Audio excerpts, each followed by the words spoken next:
Dalam melakukan perkalian dan pembagian bilangan positif dan negatif, hanya satu poin penting yang perlu diingat. Poin penting tersebut adalah bahwa tanda dan bilangan negatif itu sifatnya menginfeksi hasil operasi. Untuk lebih jelasnya, misalkan kita punya contoh positif 2 dikali dengan positif 3. Hasil operasi ini akan menghasilkan nilai positif juga, yakni positif 6. Tetapi begitu salah satu dari elemen operasi ini bernilai negatif, misalkan 2 dikali dengan negatif 3, maka hasilnya akan langsung bernilai negatif. Begitu juga jika yang bernilai negatif adalah 2, hasilnya akan bernilai negatif. Tetapi begitu kedua elemen operasi sama-sama bernilai negatif, bilangan negatif kedua akan membuat hasil yang seharusnya bernilai negatif ini kembali lagi menjadi nilai positif. Ibaratnya, tanda negatif yang kedua ini, dia menginfeksi lagi nilai yang sudah seharusnya bernilai negatif, sehingga nilai negatif tersebut akhirnya menjadi nilai positif. Contoh lainnya adalah misalkan kita punya sebuah angka 10. Kalau 10 ini dikali dengan negatif 1, dia akan menjadi negatif 10. Kemudian kalau negatif 10 ini dikali lagi dengan negatif 1, maka dia terinfeksi lagi oleh nilai negatif ini, akhirnya terpaksa menjadi positif 10 lagi. Prinsip yang sama berlaku untuk pembagian. Misalkan aku punya nilai 6 dibagi dengan 2, hasilnya akan menghasilkan nilai positif 3. Tetapi begitu salah satu elemen operasi ini bernilai negatif, misalkan 6 dibagi dengan negatif 2, hasilnya akan langsung terinfeksi dengan nilai negatif menjadi negatif 3. Begitu juga misalkan yang bernilai negatif adalah 6, hasilnya juga akan terinfeksi menjadi nilai negatif. Prinsip yang sama berlaku saat kedua elemen operasi bernilai negatif. Hasilnya akan bernilai positif. Konsep hubungan bilangan positif dan negatif ini berlaku juga untuk semua bilangan. Baik itu bilangan pecahan, misalkan 1/2 atau 3/4, dan bilangan pecahan lain, atau itu suatu bilangan desimal, misalkan 1,23, negatif 4,5, bahkan juga untuk bilangan irasional, misalkan negatif akar 2, maupun pi.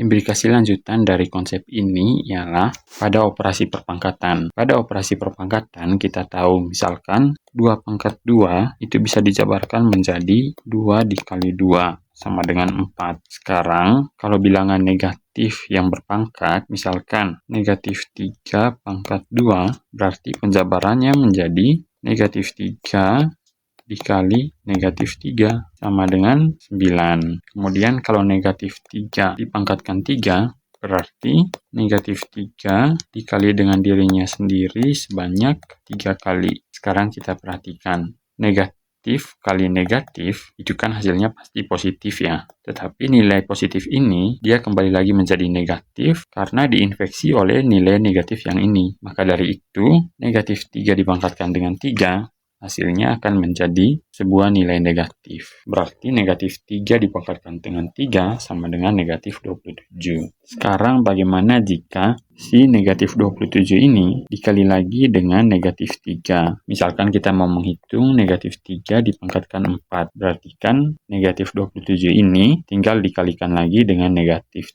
3 sebanyak 1 kali. Karena 27 bernilai negatif dikali dengan 3 yang juga bernilai negatif, maka hasilnya terinfeksi lagi menjadi sebuah nilai positif, sama dengan positif 81. Di sini bisa diperhatikan bahwa saat nilai pangkatnya bernilai genap, hasil akhirnya selalu bernilai positif. Sementara itu saat nilai pangkatnya bernilai ganjil, hasil akhirnya selalu bernilai negatif. Misalkan si negatif 3 ini kita pangkatkan dengan 5, berarti 81 dikalikan lagi kan ya dengan sebuah nilai negatif. Positif dikalikan dengan negatif, hasilnya pasti akan bernilai negatif lagi. Kita lihat saat pangkatnya ganjil, yang mana saat dipangkatkan dengan 5, hasilnya kembali lagi menjadi sebuah nilai negatif. Konsep penting lain yang perlu diketahui yang berkaitan dengan perkalian pembagian bilangan positif dan negatif ini adalah pada operasi akar. Kita tahu bahwa misalkan 2 dikali 2 sama dengan 4, berarti akar 4 sama dengan 2 kan ya.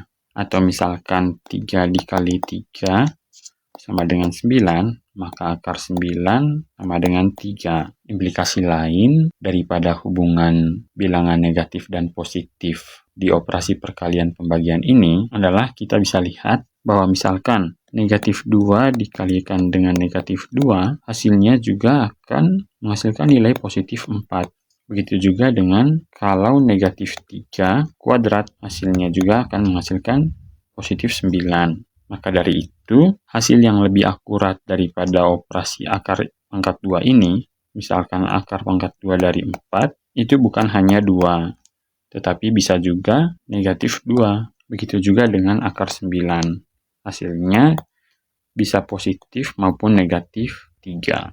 Beda halnya dengan akar pangkat 3 dari sebuah bilangan negatif. Misalkan, kita kan tahu kalau 2 dikali 2 dikali 2 hasilnya adalah positif 8. Tetapi kalau min 2 yang dipangkatkan dengan 3, misalkan min 2 dikali min 2 dikali min 2 lagi, hasilnya sama dengan min 8. Jadi, kalau ada sebuah operasi akar pangkat 3 dari 8, hasilnya itu sudah pasti positif 2. Sementara kalau akar pangkat 3 dari negatif 8, hasilnya sudah pasti bilangan negatif. Jadi hasilnya tidak ambigu lagi menjadi bisa positif atau negatif 2.